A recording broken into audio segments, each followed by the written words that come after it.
पैसा रुपये से बात कर रहे हो क्या? इधर उधर के जी में ऐसा समझ है क्या? आप बस बदमाशी नहीं करोगे वो बदमाशी नहीं करना आप आए कहीं के लिए इधर बात करने के लिए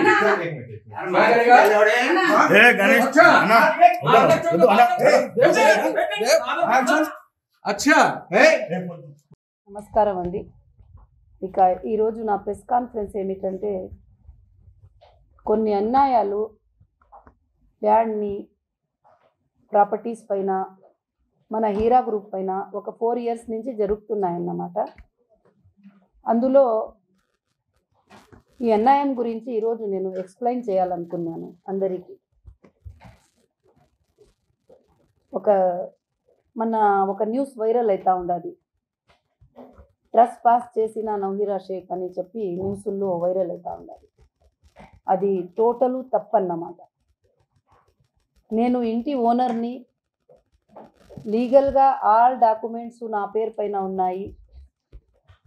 నేను బండల్ గణేష్కి ఇల్లు రెంట్కి ఇచ్చినాను. ఇచ్చిన తర్వాత 11 months తర్వాత కూడా అతను రిన్యూ చేయను అంటే కూడా ఖాళీ చేయలేదన్నమాట. ఎన్నోసార్లు ఆ ఇంటికి నేను పిలిచి ఖాళీ చేసేయండి, మనకి అవసరం ఉండాలి అని చెప్పి ఎన్నోసార్లు చెప్తే కూడా ఎన్నోసార్లు అతని వాయిస్ రికార్డింగ్లు కూడా నా దగ్గర ఎన్నో ఉన్నాయి. నా చెల్లి, నా తల్లి, ఇల్లు నీది, ఎప్పుడు కూడా వదిలేస్తాను, ఏమైనా చేయనని. అంటే చాలా పెద్ద చీటర్ అన్నమాట. 4 లక్షలకి అని ఇల్లు రెంట్కి తీసుకొని 1 లక్ష ట్రాన్స్ఫర్ చేస్తాడు నెల నెల. ఇంటికి రెంట్కి ఉంటున్నారు. అది పెద్ద ఇల్లు, ఒక 70 crore విలువ చేసే ఇల్లు అన్నమాట. అందుకని మన్నాట్ నేను ఆ ఇంటికి వెళ్ళినాను. ఆ ఇంటిలో ఎందుకు వెళ్ళినానంటే బండల్ గణేష్ గారు కన్విక్ట్ అయిపోయినారు, 1 year శిక్ష పడింది అని చెప్పి న్యూస్ల్లో అంతా చూపిస్తున్నారు. ఇక కొంతమంది వచ్చి నాకు ఇన్ఫర్మేషన్ ఇచ్చినారు. ఏమని అంటే, వాడు లోపల 20 మందిని గూండాలని పెట్టినాడు ఇంట్లో, మీ ఇంట్లో పెట్టి తప్పు పనులు చేస్తున్నాడు, ఆడపిల్లోళ్ళని తెస్తున్నాడు, ఏమేమో అని చెప్పి వచ్చి చెప్పినారు. సరేలే, నేను వెళ్ళి ఆ ఇంటిని చూద్దామని చెప్పి నేను అక్కడ వెళ్ళినాను. వెళ్ళిన తర్వాత మంచితనంగా మేము, మా సెక్యూరిటీస్ ఇద్దరు, అంతా కెమెరాసు వీడియోసు అంతా ఉండాలి. ఇక మా జాన్ గారు కూడా ఉన్నారు. ఎప్పుడు కూడా నేను వెళ్తే నా వెంట ఒక 10 మంది ఉంటారన్నమాట. ఎందుకంటే నేను ఒక బిజినెస్ ఉమెను, నేను ఒక పొలిటీషియను కాబట్టి ఉంటారు నా వెనకాల ఎవరు కూడా వచ్చేవాళ్ళు. మహిళలు కూడా ఉన్నారు, అందరూ ఉన్నారు. వెళ్ళినాము. ఏమన్నా అని చెప్పి ఇట్లా మాట్లాడే కొరికి, నా చెల్లి, నా తల్లి, నువ్వు కూర్చో, ఇక్కడ కూర్చో, నా చెల్లెల కన్నా ఎక్కువ అని చెప్పి, కావాలంటే వీడియోలో అంతా చూడొచ్చు, నన్ను అక్కడ కూర్చొని పెట్టి పోలీసులకి ఫోన్ చేసినారు. నేనేం చెప్పలేదు, అన్న మంచితనంగా ఇల్లు ఖాళీ చేసేయండి అన్న, మాకు అవసరం లేదు ఈ పనులంతా చూసుకోవడము అంటే, అప్పుడే కొంచెం ఈ పక్కకి రామ్మా అని తీసుకొని వాళ్ళ ఇంట్లో ఉండే ఒక రేవడి గుండాలతో, ఆ వీడియో అనుకోలేదు, ఆ రేవడి గుండాలతో నన్ను కొట్టాలని చాలా ప్రయత్నం చేసినాడు అన్నమాట. వాడిది ఇది ఏమిటంటే, ఇక్కడ చూడండి, సంపుతాను అని చెప్పి అంతా వచ్చినాడు. ఇతను రేవడియిజము గుండాయిజము చేసినాడు, కానీ నేను చేసినానని చెప్పి తప్పుగా చెప్తున్నారన్నమాట అందరూ. ఆ తర్వాత అన్న అని పిలుస్తున్నాను నేను.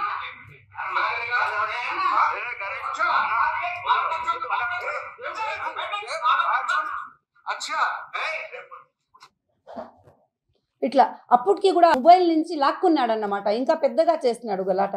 అప్పుడు అక్కడ వెంటనే నేను కాంగ్రెస్కి ప్రదేశ్ ప్రెసిడెంట్ని, నాకు మీరు ఏమీ చేయలేరు, ఇక వచ్చి నేను ఇట్లా ఇంత పెద్ద అని చెప్పి ఏమేమో చెప్పుకున్నాడు. చెప్పి అక్కడి నుంచే ఫోన్లు చేపించినాడు వాళ్ళకి వాళ్ళకంటే అక్కడికక్కడే 3 3 stars వచ్చేసినారు. అప్పుడే వచ్చేస్తే ఒక పోలీస్ మహిళ కూడా వచ్చినారు, 3 star వచ్చేసినారు. అప్పుడు నేను ఎక్స్ప్లెయిన్ కూడా చేసినాను, సార్ ఇది నా డాక్యుమెంట్సు, ఇది నా ఇల్లు, ఇతనికి నేను ఒక పోర్షన్ ఇచ్చినాను, పైన 2 పోర్షన్లు నేను లాక్ చేసి ఉన్నాను, ఆ పోర్షన్లో నేను వెళ్ళాలంటే అతను నన్ను పంపించడం లేదు సార్, ఇక వచ్చి నన్ను ఇక్కడ బలవంతంగా ఆపినాడు, ఇది నా ఇల్లు సార్ అని చెప్పి వాళ్ళకి ఎక్స్ప్లెయిన్ చేసినాను. అయినా కూడా అమ్మ నువ్వు రాకపోతే మేము బలవంతంగా తీసుకొని వెళ్ళేట్టుగా ఉంటుందంటే 2:30కి కాల్ వచ్చింది, 4:30కి ఎఫ్ఐఆర్ అయిపోయింది 2 గంటల్లో వితౌట్ ఎన్క్వైరీ.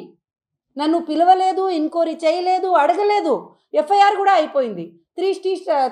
అంటే నేను ఈరోజు ప్రెస్ కాన్ఫరెన్స్ ఆ ఇల్లు గురించి కన్నా ఎక్కువ నేను ఇంత పవర్ఫుల్ ఉమెన్ ఉండగా నా పైన ఇంత అన్యాయం జరుగుతూ ఉంటే ఇక ఏమి పవర్ లేని వాళ్ళకి ఎక్కడ జస్టిస్ దొరుకుతూ ఉంటుంది, ఎక్కడ ఏమి దొరుకుతూ ఉంటుంది.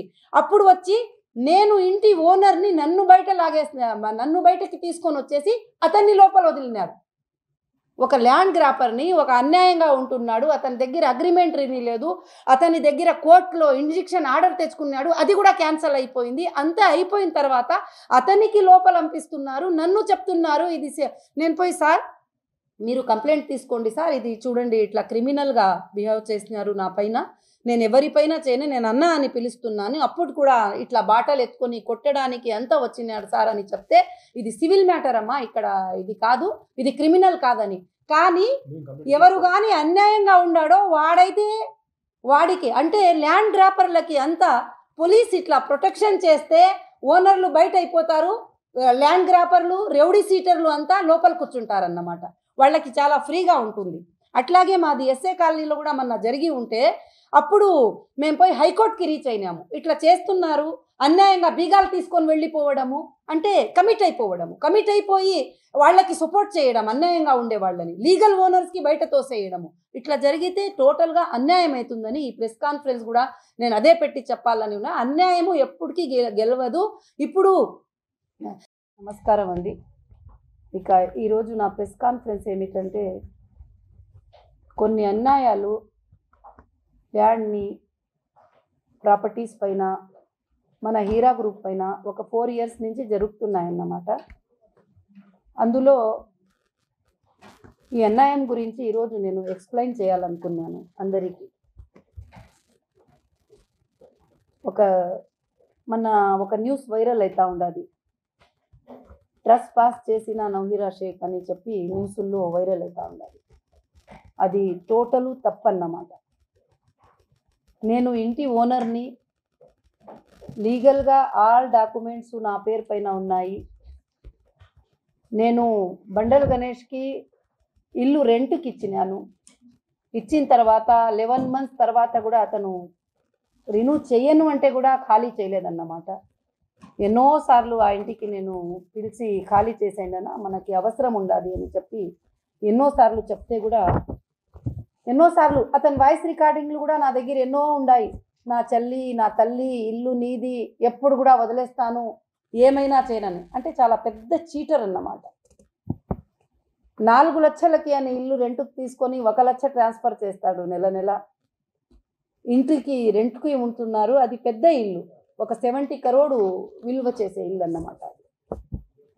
అందుకని మన్నాడు నేను ఆ ఇంటికి వెళ్ళినాను. ఆ ఇంటిలో ఎందుకు వెళ్ళినానంటే బండేల్ గణేష్ గారు కన్విక్ట్ అయిపోయినారు, 1 year శిక్ష పడింది అని చెప్పి న్యూస్ల్లో అంతా చూపిస్తున్నారు. ఇక కొంతమంది వచ్చి నాకు ఇన్ఫర్మేషన్ ఇచ్చినారు. ఏమని అంటే వాడు లోపల 20 మందిని గూండాలని పెట్టినాడు ఇంట్లో, మీ ఇంట్లో పెట్టి తప్పు పనులు చేస్తున్నాడు, ఆడపిల్లోళ్ళని తెస్తున్నాడు, ఏమేమో అని చెప్పి వచ్చి చెప్పినారు. సరేలే నేను వెళ్ళి ఆ ఇంటిని చూద్దామని చెప్పి నేను అక్కడ వెళ్ళినాను. వెళ్ళిన తర్వాత మంచితనంగా మేము, మా సెక్యూరిటీస్ ఇద్దరు, అంతా కెమెరాసు వీడియోసు అంతా ఉండాలి. ఇక మా జాన్ గారు కూడా ఉన్నారు. ఎప్పుడు కూడా నేను వెళ్తే నా వెంట ఒక 10 మంది ఉంటారన్నమాట. ఎందుకంటే నేను ఒక బిజినెస్ ఉమెను, నేను ఒక పొలిటీషియను కాబట్టి ఉంటారు నా వెనకాల ఎవరు కూడా వచ్చేవాళ్ళు. మహిళలు కూడా ఉన్నారు, అందరూ ఉన్నారు. వెళ్ళినాము. ఏమన్నా అని చెప్పి ఇట్లా మాట్లాడే కొరికి నా చెల్లి, నా తల్లి, నువ్వు కూర్చో, ఇక్కడ కూర్చో, నా చెల్లెల కన్నా ఎక్కువ అని చెప్పి కావాలంటే వీడియోలో అంతా చూడొచ్చు. నన్ను అక్కడ కూర్చొని పెట్టి పోలీసులకి ఫోన్ చేసినారు. నేనేం చెప్పలేదు, అన్న మంచితనంగా ఇల్లు ఖాళీ చేసేయండి అన్న, మాకు అవసరం లేదు ఈ పనులంతా చూసుకోవడము అంటే, అప్పుడే కొంచెం ఈ పక్కకి రామ్మా అని తీసుకొని వాళ్ళ ఇంట్లో ఉండే ఒక రౌడీ గుండాలతో ఆ వీడియో అనుకోలేదు, ఆ రౌడీ గుండాలతో నన్ను కొట్టాలని చాలా ప్రయత్నం చేసినాడు అన్నమాట. వాడిది ఇది ఏమిటంటే చూడు, ఇక్కడ చూడండి, సంపుతాను అని చెప్పి అంతా వచ్చినాడు. ఇతను రౌడీయిజము, గుండాయిజము చేసినాడు, కానీ నేను చేసినానని చెప్పి తప్పుగా చెప్తున్నారన్నమాట అందరూ.